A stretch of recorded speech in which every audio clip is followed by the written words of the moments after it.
So with this turning operation, the process is going to be pretty much identical to the facing operation. I'm going to bring my tool up against the surface. I'm going to touch off on the material. So I'm just going to move forward until I start touching, and then I'm going to set my reference on the DRO. I'm going to move away, move forward my depth of cut, and then I'm going to move across the surface. An important thing to note is when you get to the end, you want to pull out before moving away.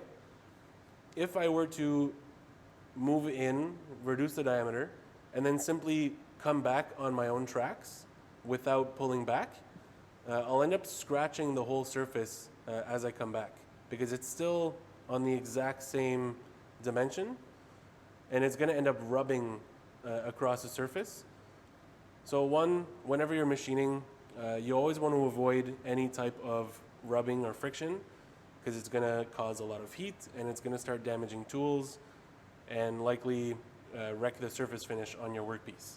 So when you're moving from left to right, you want to move into your workpiece, pull out, and then move across.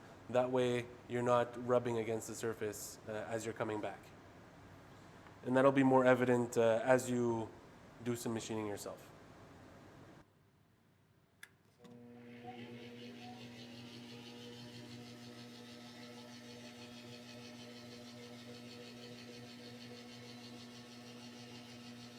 Nice and slow.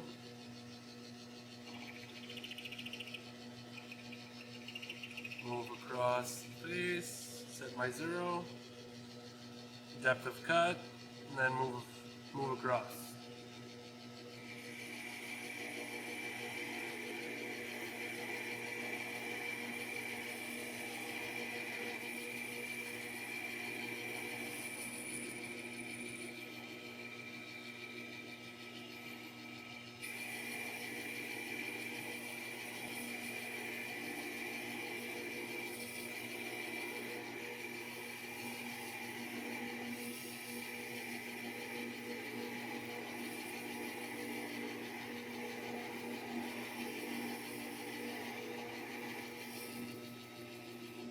Don't forget to pull out before moving away.